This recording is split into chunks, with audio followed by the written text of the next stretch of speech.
좋아요, 구독, 알림 설정 부탁드려요. 안녕하세요. 장본투TV입니다. 주식편을 먼저 찍을까 하다 채권을 먼저 설명드리고 주식을 설명드리는 게 나을 것 같아서 채권부터 시작할게요.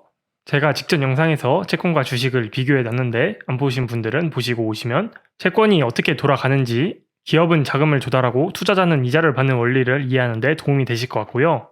기본적인 내용이라 안 보셨어도 오늘 내용 이해하는 데는 어려움이 없을 것 같아서 바로 본론으로 갈게요. 채권이 뭘까요? 채권이란 국가나 회사 등이 자금을 조달하기 위해 특정 기간 동안 이자를 지급하기로 약속한 채무증서예요. 대한민국이 발행한 국채를 2천만 원어치 산다고 생각해보죠. 채권 구매자는 2천만 원을 대한민국에 지급하면 대한민국은 채권 구매자에게 추후 2천만 원과 이자를 지급할 의무가 생기는 거예요. 그림은 채권을 종이 형태로 그려놨는데 실제로는 종이 채권은 역사 속으로 사라졌다고 보시면 되고 컴퓨터 상에서 전자적으로 왔다 갔다 해요. 채권 발행자인 대한민국은 2천만 원을 받은 대신 이자를 주기적으로 채권 구매자에게 주고 만기에는 액면가 2천만 원과 이자를 같이 상환하는 구조예요. 즉, 채권을 산다는 건 돈을 빌려주고 이자를 받는 거라고 보면 돼요.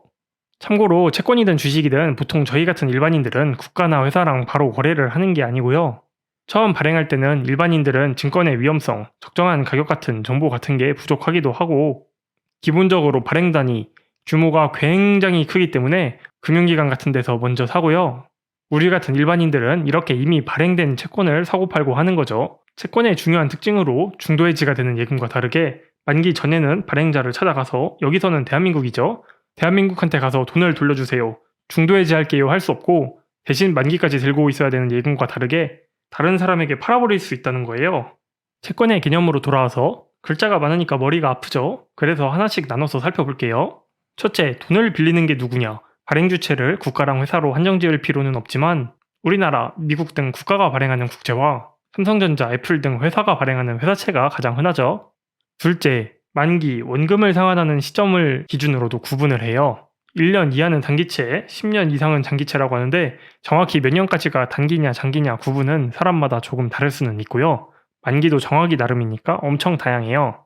50년짜리도 있고 20년짜리도 있고 4년짜리도 있어요. 셋째, 이자를 어떻게 상환할 거냐? 대표적인 유형으로 이표채와 할인채가 있어요. 이표채는 만기까지 주기적으로 정해진 금액의 이자를 지급하고 만기일에 액면 금액을 지급해요. 이 이표채의 이자를 이표, 쿠폰이라고 해요. 할인채는 뭐냐? 이건 따로 이표를 주는 게 아니고 액면가보다 싸게 팔고 만기에 액면가를 주는 구조예요. 발행일이 22년 1월, 만기일이 24년 1월, 즉 만기가 2년인 액면가 1만원짜리 채권으로 비교를 해볼게요. 참고로 액면가라는 건 살 때 가격이 아니고 만기에 받기로 한 돈이에요. 이 채권들의 액면가가 1만원이라는 건 얼마에 샀던 만기에는 1만원을 지급한다는 거예요. 먼저 이표채는 22년 1월에 1만원을 내고 채권을 사요. 그러면 23년 1월에 이자를 받고 24년 1월에는 이자와 액면가를 같이 받는 거죠.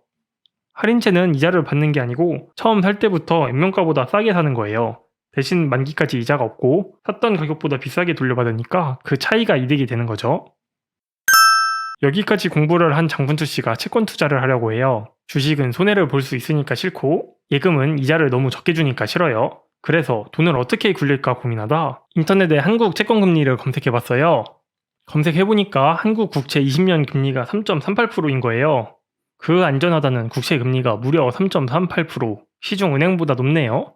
바로 이거다 하고 투자를 하는 거죠. 그리고 1년이 지난 어느 날 채권 금리가 더 올라서 5%가 되었다는 소식을 듣고 장분투 씨는 이자가 잘 들어왔나 보니까 5%는 개뿔, 처음 샀을 때의 3.3%는커녕 1%밖에 안 들어와 있는 거예요. 더 충격적인 건 국채 가격도 떨어져서 수익률이 마이너스가 된 거예요. 장분투 씨는 채권에 그 안전하다는 국채에 투자를 했는데 손해를 본 거죠. 이게 대체 어떻게 된 걸까요?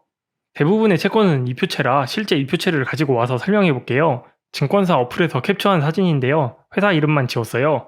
얘는 회사채고요. 액면가는 여기 안 나와 있는데 채권 액면가는 보통 1만원이에요. 즉, 이 채권을 발행일 22년 4월 27일에 샀다면 만기인 24년 4월 27일에 1만원을 받고 2년간 이자 지급 주기 3개월마다 이자를 받는 거예요. 이자를 얼마를 주냐? 여기 표면금리라고 되어 있죠. 5.3%. 그러면 이 채권은 매년 액면가 1만원에 5.3%인 약 530원을 채권 보유자에게 이자로 주는 거예요. 그런데 이자 지급 주기가 3개월이니까 530원을 4번에 나눠서 3개월마다 주는 거죠. 오른쪽 보시면 4월 27일에 채권을 발행했으니 7월 27일, 10월 27일, 23년 1월 27일에 3개월마다 132원씩 주는 거죠. 만기가 2년이니 총 8번 받겠죠. 이때 이 이자가 2표가 되는 거고 액면가 1만 원에 대한 이표의 비율 5.3%가 이표율이 되는 거예요. 이 어플에서는 이표율을 표면금리라고 표현하고 있죠. 사람들마다 이걸 부르는 말이 조금씩 다른데 이표, 쿠폰, 액면이자, 표면이자 4개가 같은 말이고요. 이표율, 쿠폰이자율, 액면이자율, 표면이자율 4개가 같은 말이에요. 참고로 이자율과 금리는 같은 말이에요. 국어사전 들고 오셔서 다르다 하시면 안 돼요. 그래서 이표율은 다른 말로 액면금리 또는 표면금리라고도 해요. 다 같은 말이에요. 그리고 특수한 경우가 아니면 이표와 이표율, 액면가는 채권 발행하면 고정이에요. 어떤 경우에도 처음 약정한 이표와 이표율, 액면가는 절대로 바뀌는 게 아니라는 거 꼭 기억해 주세요. 자, 그러면 아까 장분주 씨의 첫 번째 질문으로 돌아가 보죠. 국채 금리가 3.38%였는데 심지어 사고 나서는 5%로 올랐는데 왜 이자는 1%밖에 들어오지 않은 것인가? 나머지 이자는 어디로 갔을까? 여러분들이 영상을 보시는 시점에서 네이버에 한국 채권금리라고 검색한 다음에 한국 국채 20년 금리 보시면 3.38%와는 다를 거예요. 궁금하시면 바로 검색해 보시는 것도 좋아요. 그런데 방금 이표, 이표율, 액면가는 채권 발행하면 고정이라고 했었죠. 어떤 경우에도 안 바뀐다고 했었잖아요.